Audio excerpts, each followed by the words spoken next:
Université Ahmadou Mokhtar Mbow, la première phase des travaux est bouclée. L'UAM peut désormais accueillir ses étudiants et les enseignants dans ses nouveaux locaux à Diamniadio. C'est Dina Lunfa. L'université Ahmadou Mokhtar Mbow de Diamniadio, la deuxième université publique de Dakar, une université moderne avec des infrastructures de dernière génération. C'est une université orientée métier. Métier dans le domaine des sciences et technologies, dans le domaine des sciences économiques et de gestion, mais aussi dans le domaine des sciences sociales. Les enseignements se faisaient jusque-là dans des locaux provisoires. La première phase des travaux de l'université Ahmadou Mokhtar Mbow de Diamniadio est bouclée. L'université est prête à accueillir des enseignements. Cette première phase est composée de deux gros bâtiments qui sont aujourd'hui U1 et U2 et U9, évidemment qui seront des pôles.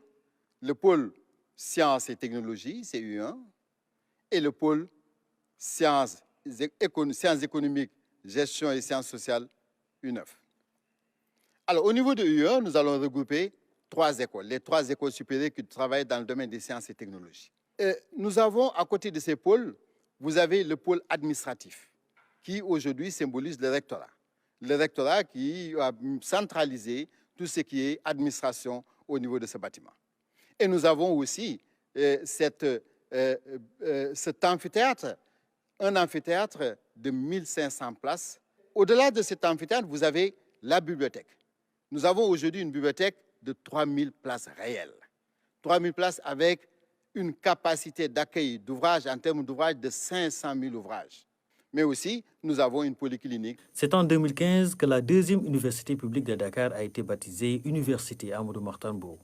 Vraiment, il faut saluer cette initiative à la dimension et à la grandeur de l'homme qui a beaucoup contribué à l'amélioration du système d'enseignement supérieur et de façon globale à travers tout le monde. Vous savez, aujourd'hui, le capital humain occupe une place fondamentale dans la formation des ressources humaines. Raison pour laquelle, d'ailleurs, au Sénégal, un aspect a été pris en compte dans l'axe 2 du plan Sénégal émergent. Et aujourd'hui, nous nous honorons d'avoir un parrain en vie à qui nous souhaitons encore longue vie et pleine santé. Et par rapport à la grandeur de ce parrain, l'UAM s'est voulu une université innovante à tous les niveaux, dans l'enseignement, dans la recherche, mais aussi dans l'engagement par rapport au service à la communauté. Actuellement, l'université Ahmadou Mokhtar Mbow compte 850 étudiants. Elle pourra à terme en accueillir 30 000. Je pense que tout étudiant de cette université, tout Sénégalais doit être fier aujourd'hui de ce travail qui a été fait. C'est une très grande université qui est ouverte avec des filières très innovantes. On voit que c'est une très grande université avec tous les matériaux nécessaires pour pouvoir bien étudier. Donc aujourd'hui, comme mon collègue l'a dit tout à l'heure, c'est une satisfaction qu'on a d'inaugurer cette université parce que quand on la voit, on voit grand. On voit que voilà, on va former de grandes personnes dans ce pays. Le campus pédagogique de l'université Ahmadou Mokhtar Mbow est lui aussi doté d'infrastructures modernes avec près de 5000 lits. Ce campus social dans lequel nous nous situons est composé de 7 bâtiments avec une capacité de 4872 lits, ce qui permettra aujourd'hui d'accueillir l'ensemble des étudiants qui sont orientés à l'université Ahmadou Mokhtar Mbow. Donc vous l'avez constaté, il y a à côté un restaurant de 1000 places assises avec une capacité de 9000 places. Donc par rotation, les étudiants peuvent par repas, jusqu'à 9000 étudiants peuvent être servis par repas. Après cette première phase de l'université Ahmadou Mokhtar Mbow de Diamniadio, une deuxième phase est prévue avec l'élargissement et l'augmentation des capacités d'accueil de la deuxième université publique de Dakar. Le Sénégal compte aujourd'hui 8 universités publiques, 20 espaces numériques et des instituts supérieurs d'enseignement professionnel ISEP. L'offre de formation s'élargit sur l'ensemble du pays. L'État s'emploie à augmenter les capacités d'accueil dans les établissements pour mettre le capital humain au centre des politiques publiques. Ibrahim Anon. L'accès à la culture est tout ce qui distingue l'homme de l'animal, ce qui en dit long sur l'importance, voire la nécessité de l'éducation. Elle est considérée comme le socle ou même la charpente sur laquelle viennent se greffer tout type de développement. Car pour Aristote, la finalité de l'éducation est identique à la finalité de l'homme. L'éducation est donc indispensable pour l'actualisation complète de l'homme, car le bien suprême auquel tout homme aspire, c'est tout simplement le bonheur. C'est ce que le président Macky Sall a très tôt compris.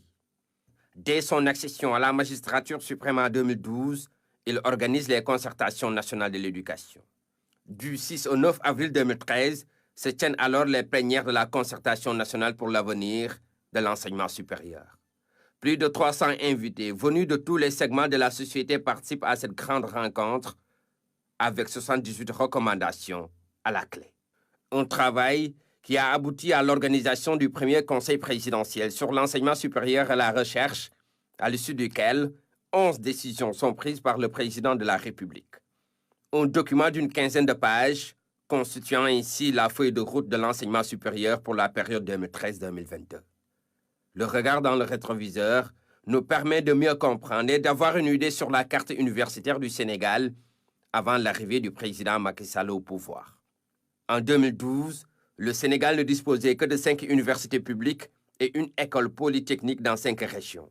7 ans plus tard, plus précisément en 2019, l'enseignement supérieur public et la recherche sont présents dans 13 des 14 régions administratives du pays, avec notamment 8 universités publiques, 2 centres délocalisés, 5 instituts supérieurs d'enseignement professionnel et plus de 20 espaces numériques ouverts avec des filières qui répondent aux exigences de l'heure.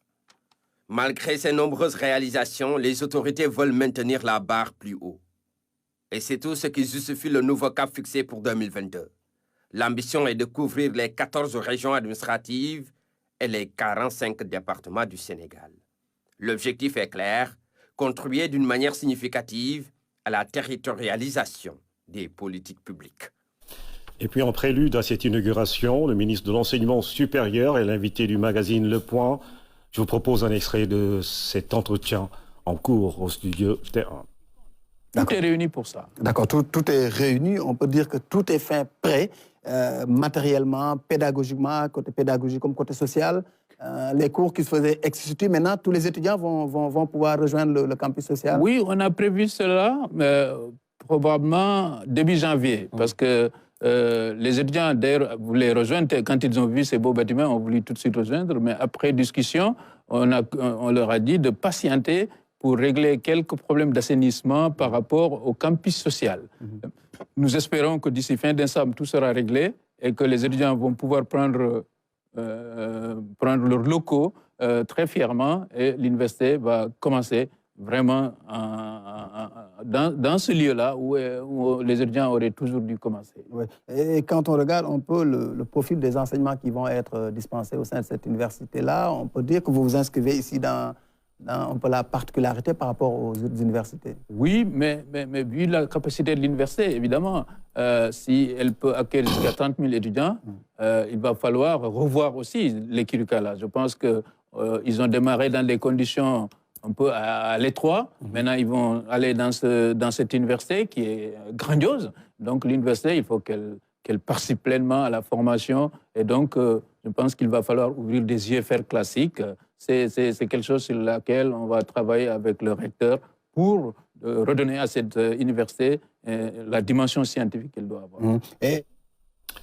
Inauguration donc de l'université Ahmadou Mokhtar Mbow demain jeudi 1er décembre par le chef de l'État qui va également présider la cérémonie de remise du prix Macky Sall pour la recherche, deuxième édition.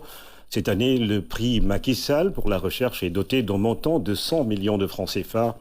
Ce prix vise à encourager les enseignants-chercheurs et chercheurs